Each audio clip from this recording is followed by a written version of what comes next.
আমাদের বাড়ি। আর আমাদের বাড়ি মানেই হচ্ছে ফুল, লতাপাতা, গাছ।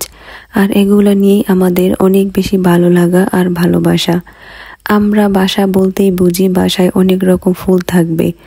আর এই বাগানবিলাস ফুল গাছটা মনে হচ্ছে আমাদের পুরো বাসাটাকে রঙিন করে রেখেছে। বাইরে থেকে দেখলে এত সুন্দর লাগে, আর পুরো থোকায় থোকায় শুধু ফুল। তাই আমার আজকে মনে হলো আমাদের বাসার ছোট্ট একটা ভিউ এর একটা ভিডিও তৈরি করি আর স্মৃতি হিসাবে রেখে দেই এই সিজনটাতে বাগানবিলাস ফুলের জন্য আমাদের বাসাটা কত সুন্দর লাগে।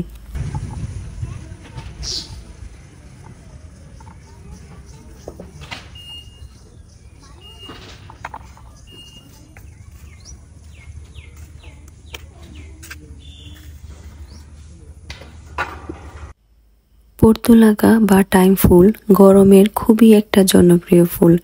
আর এই ফুলে কি কালার নেই, কি যে কালার, কি যে ভ্যারিয়েশন, দেখতে অদ্ভুত সুন্দর লাগে।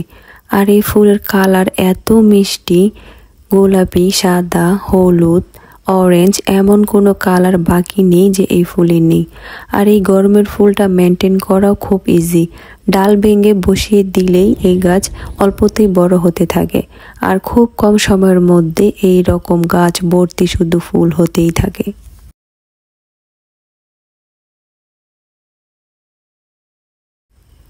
আর এই সুন্দর হাইজেন্ড্রা ফুলটা দেখলেই মনে হচ্ছে এক গাদা ফুল ঝুটি করে কেউ বেঁধে রেখেছে। অদ্ভুত সুন্দর সাদা এই ফুলটা বাসার আঙিনাকে এত বেশি রঙিন করে রেখেছে, এই গাছটাকে কাছ থেকে না দেখলে কেউ বুঝবেই না।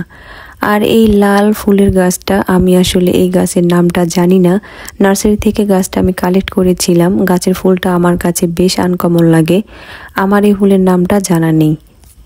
আমাদের বাসার সিগনেচার ফ্লাওয়ার হচ্ছে জবা ফুল। জবা ফুলের এমন কোনো ভ্যারাইটি নেই যে আমাদের বাসায় নেই। থাই, দেশি, বিদেশি সব ধরনের জবা ফুলের গাছ আমাদের বাসায় রয়েছে। আর আমার ভাইয়া কিন্তু অনেক শৌখিন মানুষ। এই মাটির মটকাগুলা ভাইয়া অনেক আগে কিনে এনেছিল এই জবা গাছগুলা বসাবে বলে। ঈদের সময় মানুষ কত রকম কেনাকাটা নিয়ে ব্যস্ত থাকে, আর আমার ভাইয়া ব্যস্ত এই টবগুলাকে কখন রং করাবে। তবে আর যাই হোক, মাটির মটকাগুলা রং করার পর ভীষণ কালারফুল লাগছে, আর গাছের সৌন্দর্য মনে হচ্ছে দ্বিগুণ হয়ে যাচ্ছে। তাই আমি একটা একটা করে মটকা দেখাচ্ছি। কতটা ফুলপ্রেমী বা গাছের জন্য ভালোবাসা থাকলে এইভাবে এত সুন্দর মাটির মটকা কিনে এনে আবার রং করানো হয়। বাসায় যদি এইরকম একটা হলুদ পরি থাকে তাহলে আর কি লাগে। আর এটা হচ্ছে একটা ব্ল্যাক লিলি গাছ, তার পাশে হচ্ছে সাদা বাগানবিলাস গাছ। সাদা বাগানবিলাস ফুল গাছটা কি যে সুন্দর, পুরো গাছ জুড়ে যখন ফুল ফুটে মনে হয় এক গাদা জোনাকি পোকা জ্বলে আছে। আর বাড়ির আশেপাশে তো জবা সুন্দরীরা থাকবে, এটাই স্বাভাবিক ব্যাপার। আর শুধু ফুল নয়, আমাদের বাসায় কিছু সবজি গাছও আমরা করে থাকি। এটা হচ্ছে একটা দেশি মরিচের গাছ, যেটা বাবির হাতে বসানো। বাবি খুব যত্ন করে গাছটাকে লাগিয়েছে। আর তার পাশে কিছু টমেটো গাছ, এই গাছ থেকে আমরা অনেক টমেটো হারভেস্ট করেছি। এটা এই গাছের লাস্ট টমেটো, এখন ওইভাবে পাকা ধরেনি, আধা পাকা কিছু টমেটো গাছে দেখা যাচ্ছে। টমেটোর ফলন এইবার এত বেশি হয়েছে, আমরা এই কয়েকটা ক্যারেট থেকে এত পরিমাণ টমেটো হারভেস্ট করেছি, পুরো মাস জুড়ে আমাদের আর কোনো টমেটো কেনাই লাগেনি। সাথে আছে কিছু বেগুন গাছ, বেগুন, টমেটো, মরিচ, এই কয়েকটা সবজি আমরা করে থাকি। আর যে পরিমাণ হয় তা দিয়ে আমাদের বেশ চলে যায়।